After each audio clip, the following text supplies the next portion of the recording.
Está aquí con nosotros Hugo Maldonado, diputado nacional de la Unión Cívica Radical. Diputado Maldonado, gracias por venir.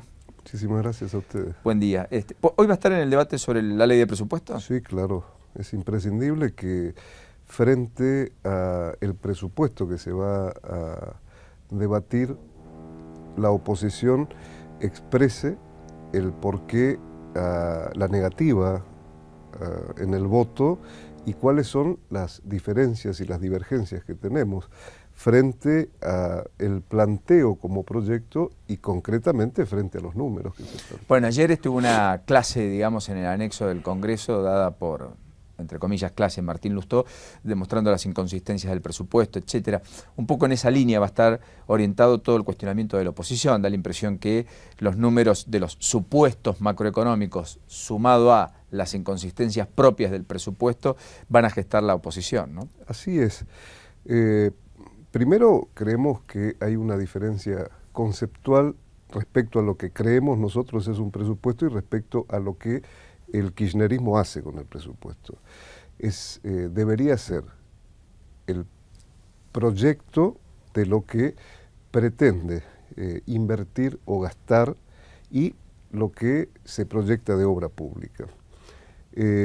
Respecto a que esto debería ser un proyecto, no lo es.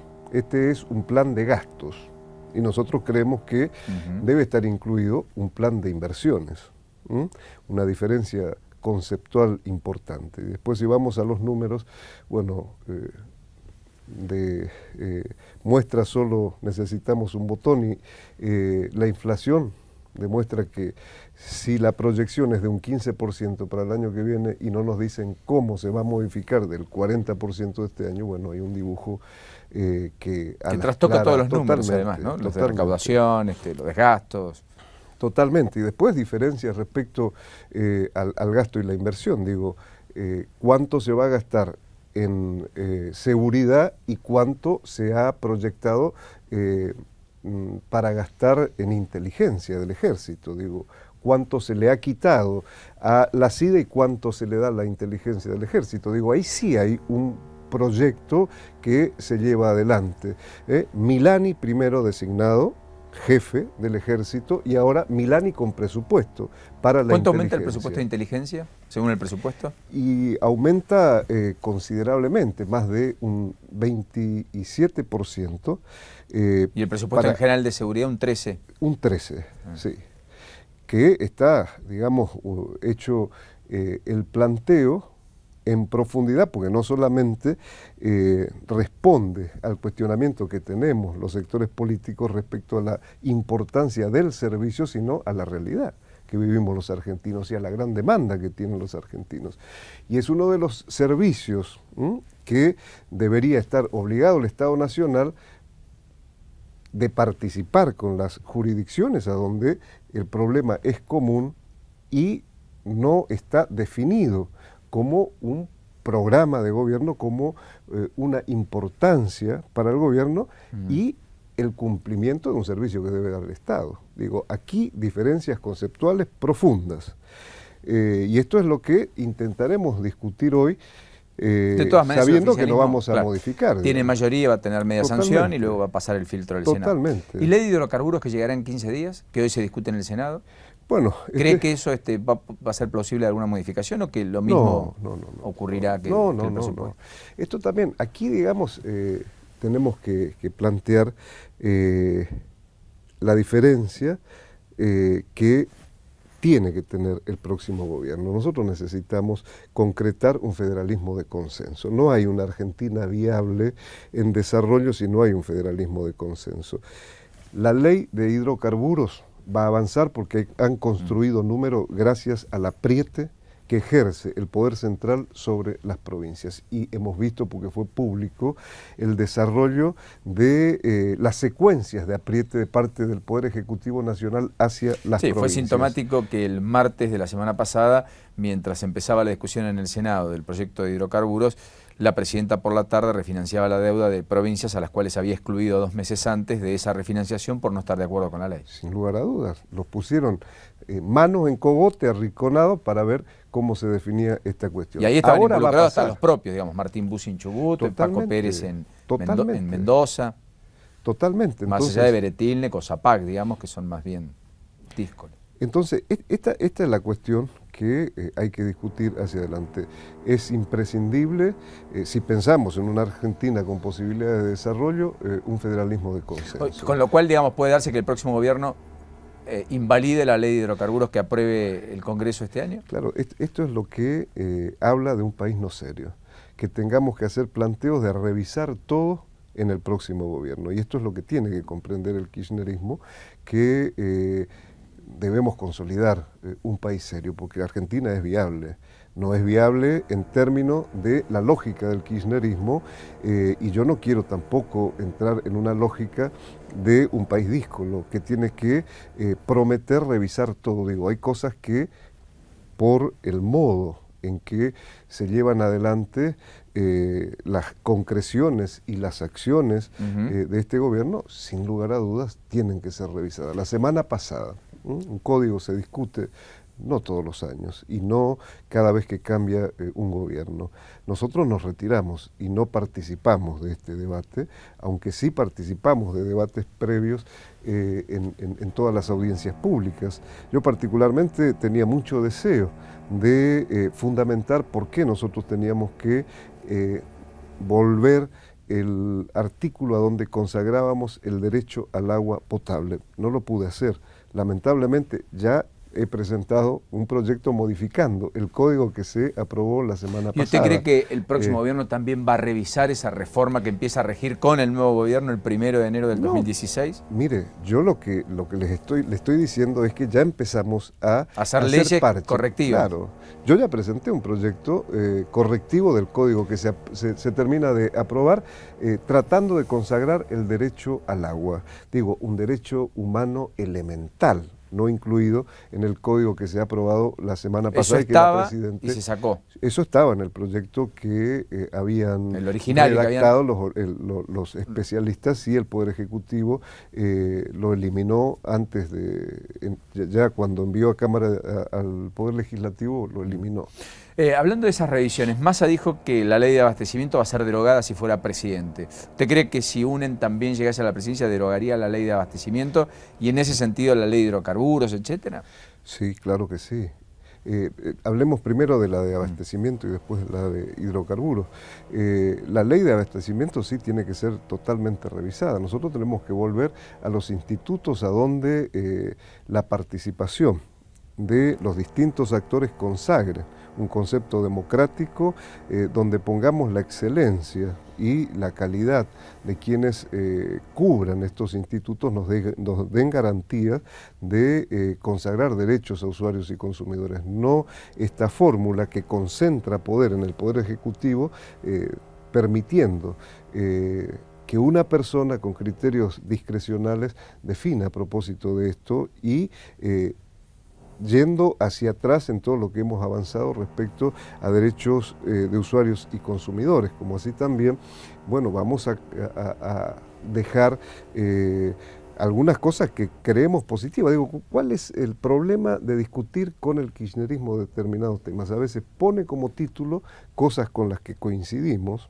consagrar derechos de usuarios y consumidores. Con esto coincidimos, pero por debajo mete cualquier tema, cualquier basura, permítame el término a utilizar, que distorsiona totalmente el avance de consagrar derechos de, en este caso, ciudadanos convertidos en usuarios y consumidores. Respecto a la ley de hidrocarburos, lógicamente que va a haber planteos de parte de UNEN, porque hay posiciones que son claras e históricas dentro de la Unión Cívica Radical y otros sectores que componemos UNEN, y que va a dar mérito a que se revise si nosotros modificamos la composición del próximo Parlamento. Hablemos un poquito de UNEN a propósito de todas las discusiones que hay en las últimas horas, digamos, la foto de Gerardo Morales con Sergio Massa, los acuerdos que Luis Juez confirmó va a establecer con el PRO en la provincia de Córdoba,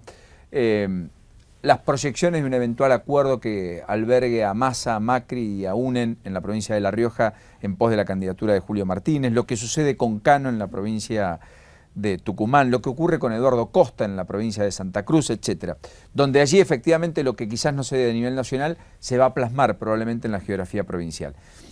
Es como dice Ernesto Sanz, que hay que entender la geografía de la Argentina para entender estos acuerdos y que no invalidan las candidaturas dentro del espacio, o como dice Cobos y Wiener, esto esmerila a los candidatos propios del espacio y por lo tanto deberían no ser de la partida ni dar estos dobles mensajes a la sociedad para no confundir. Lo primero que tenemos que decir es que cuando se constituyó UNEM se habló de que los distritos tenían realidades particulares y que deberían comprenderse en la composición de las alianzas locales. Esto es lo que se está dando, digo, es la fotografía de Morales con Massa, es la fotografía de Macri en la alianza que se hizo en Córdoba, es esto que adelanta Luis Juez, es la discusión que se está dando en mi propia provincia, pero creo que es necesario a esta altura, dentro de UNEN, generar una nueva discusión a propósito de ampliar la posibilidad de que haya otros sectores que participen con nosotros de las pasos para definir la fórmula con la que vamos a participar. Usted de los que dice Macri debería tal vez dar batalla aquí adentro. Sí, claro, yo creo que debemos constituir una alternativa y la alternativa se construye a través de dar un mensaje claro a la sociedad de qué proponemos, no construir la alternativa en la lógica de ver si 2 más 3 me dan 5, puedo ganar la elección y después cuando estoy gobernando no está claro qué es lo que voy a hacer pero si usted dice, de acuerdo a los compromisos correcto, que hicimos. Pero si usted dice campaña. Macri podría participar del espacio, sí. Lo que le responde el socialismo, Libres del Sur, GEN, etcétera, que son los más contestatarios, críticos y los que han dicho, como Pino Solana, que si eso sucede, UNEN se parte, se quiebra, se rompe, es, bueno, pero es que con Macri no podemos caminar porque no vemos el mismo país, porque Macri quiere poco Estado y nosotros mucho Estado, porque Macri tiene una mirada economicista de la cuestión política y en realidad nosotros tenemos una mirada social, entonces los aspectos sociales van a estar diezmados por las consideraciones de eficiencia, etcétera, etcétera, digamos. Y ahí entran dos planteos de dos países distintos en la mirada de estos sectores que cobijan hoy el espacio UNEN. ¿Usted cree que se podría unificar criterios incluso con Macri, pensar un país conjunto? Sí, por eso yo planteo la necesidad de parar la pelota, rediscutir, no hacer esta discusión pública que estamos haciendo respecto a las visiones que tienen los sectores que componen UNEN y ser honestos en el mensaje que vamos a dar como alternativa. Si no hacemos esto y seguimos una discusión de el sostenimiento no de UNEN a través de los medios y no tenemos capacidad de juntarnos en torno a una mesa, no es serio lo que estamos planteando. ¿Usted cree que si no se redefine UNEN, por lo tanto se fagocita, se diluye? Yo creo que estamos en un proceso de autodestrucción, porque si hacemos una discusión pública sin tener capacidad de parar la pelota y decir, bueno, frente a los escenarios que se van planteando, tenemos que rediscutir algunas cuestiones, no creo que se consolide esta alternativa. Dentro de la Unión Cívica Radical, ¿usted está más cerca de Cobos o de Ernesto Sanz? Dentro de la Unión Cívica Radical yo estoy más cerca de que el radicalismo asuma también esta alternativa. Digo, si usted escucha las discusiones que tenemos los radicales en los pasillos... Y mire que discuten los radicales, basta que haya dos para que esto pase.